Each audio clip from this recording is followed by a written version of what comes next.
Hi there folks, and welcome to my next episode. It took me quite some time to find the right words for the start of this video. The world is going through difficult and unpredictable times at the moment. Our life routine and daily habits are off the window. The way we work has changed into something that is not quite clear, and myself, like everyone else, was forced to adapt to the current situation. Keeping your market position or even surviving as a functional photographer became a task that no book or tutorial can teach you. Staying creative and finding ways to express your artistic identity became pretty challenging. I hope every one of you out there has found a working formula of how to stay above the water and keep the creative spark alive.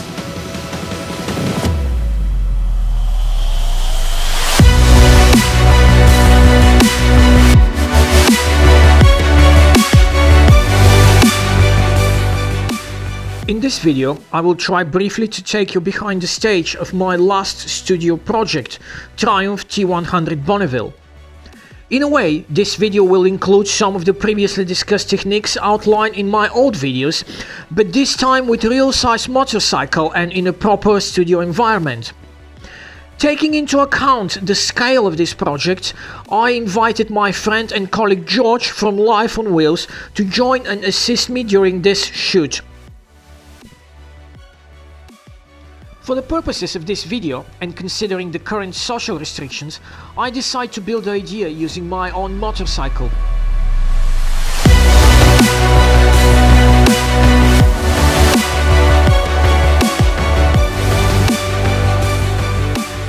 Considering the fact that this isn't a showroom motorcycle, together with the pissy weather in London, a good wipe was a must.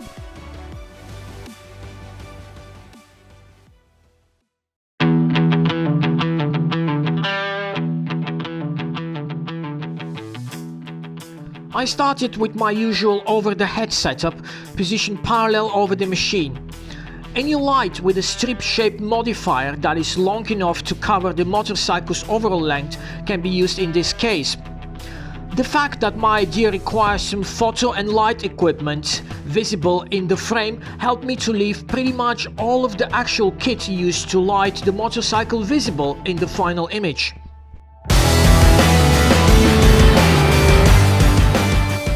The left side of the motorcycle is almost always my initial choice to start with. You can find more in-depth information about bike orientation and position in one of my previous videos. Using the center or paddock stand rather than traditional lean side stand is always advisable and will make light setup easier.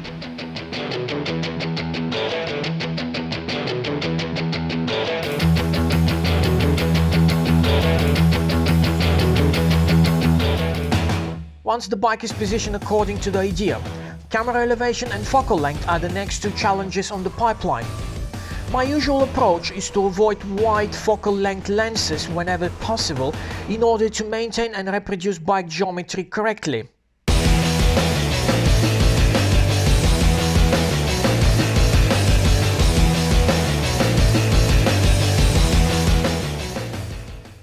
Most of the time, the studio environment dictates the choice of the lens due to space restrictions.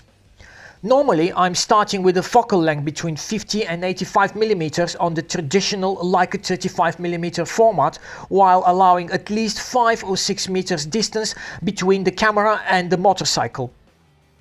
Translated to the large format equipment I'm using in this project, my best bet will be a lens with a focal length between 90 and 120 mm. For this particular idea, the beloved 120 mm seems to be a bit tight this time. Changing down to 90 mm focal length, revealing enough visual information on the surrounding props without affecting the bike geometry at the same time.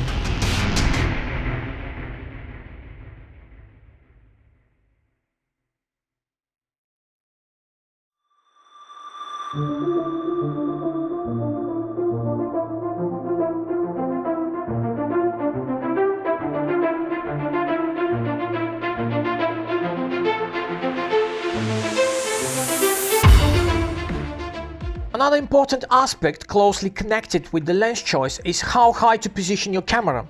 More information can be found in one of my previous videos.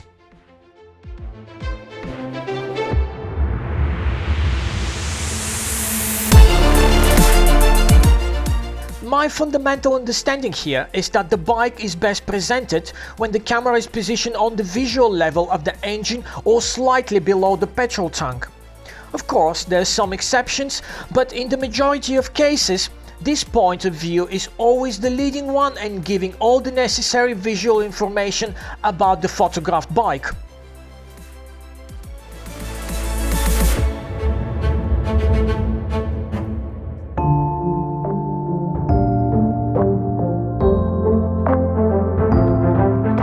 I already mentioned that my light scheme choice for this project will be strip light placed parallel over the bike. Once positioned roughly over the machine, the light needs to be fine-tuned accordingly to the design specific of the motorcycle. The distance between the bike and the background also needs to be taken into consideration. Depends on the size of the light modifier, power of the light source and angle that the light is set up, some light might spill on the background behind. Whether or not this is a desirable result depends on your idea.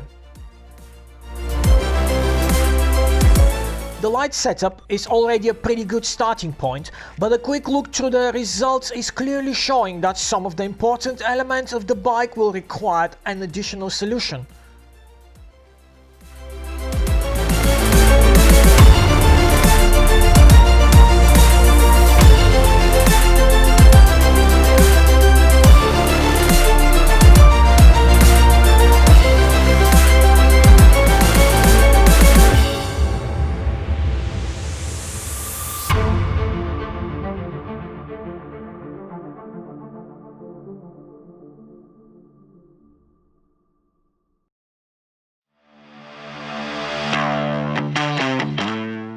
Theoretically, the problematic area can be lightened during the file conversion, but in my opinion and based on my previous experience, this is a problem that needs to be solved during the photographic process.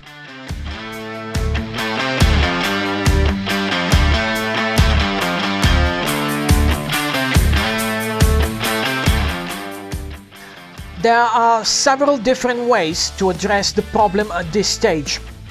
By simply adding two mid-sized softboxes on each side of the bike, angled 45 degrees inwards and elevated accordingly to the bike height, most of the shadow area can be filled quite successfully. Any reflective or shoot-through umbrellas or large reflective surface with bounce light source onto it can do the same job.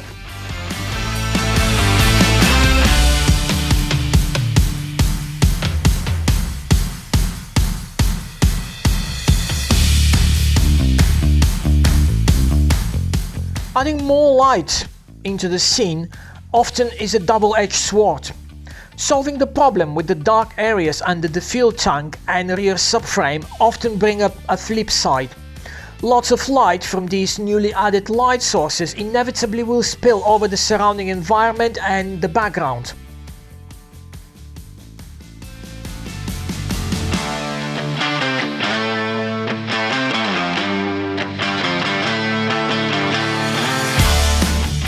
Controlling the light spills is not always straightforward and easy to maintain. Using grids and barn doors or flagging the light sources usually is a good starting point. In my instance, the excessive amount of light spilling over the background is actually a desired result.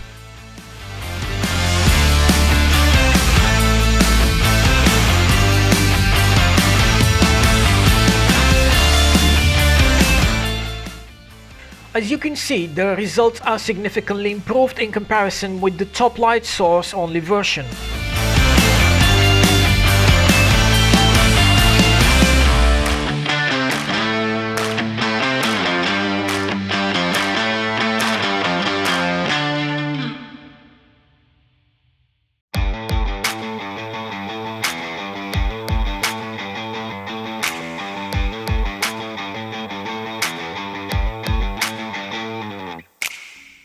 Further improvement can be made while a handheld reflective surface is positioned parallel to one of the light sources. This will add additional highlights over the chrome part or emphasize elements with a specific shape that cannot be covered by already set up light sources.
Apart from the disc brakes and drivetrain, both sides on these models are almost completely identical, and in my case I'm repeating the exact same algorithm for the right side of the bike. In some models where the exhaust pipes are positioned only on one side, or there is another distinctive design or mechanical feature which is not symmetrically presented, additional attention might be necessary in order to emphasize these characteristics.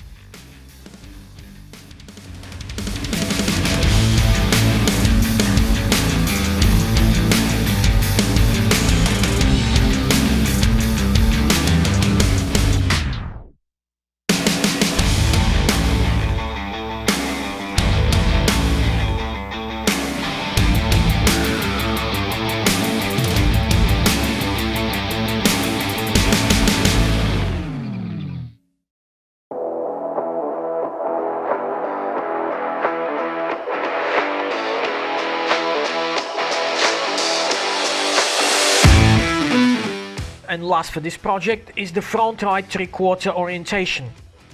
Previously used in profile view, the central stand was not the right choice for this angle.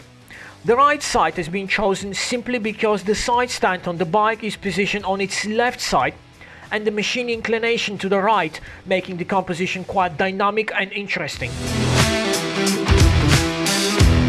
In order to maintain and keep the same way the light shape the motorcycle parts even after the machine is repositioned, the whole light setup needs to follow.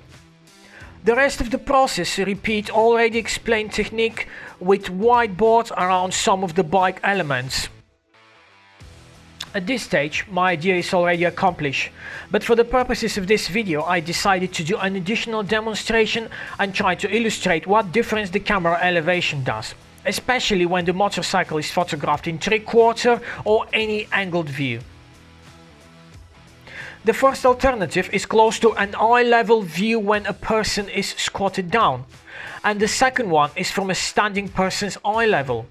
The evaluation of these three camera elevations is pretty subjective and is down to personal preferences.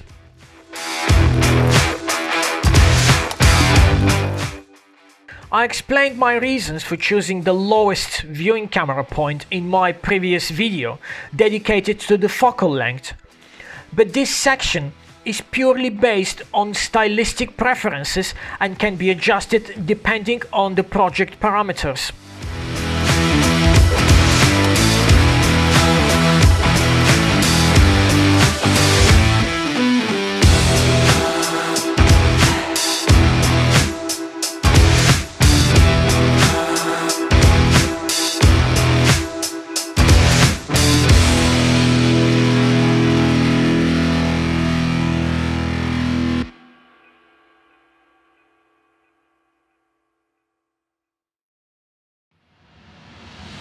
Well, this is pretty much everything for this video.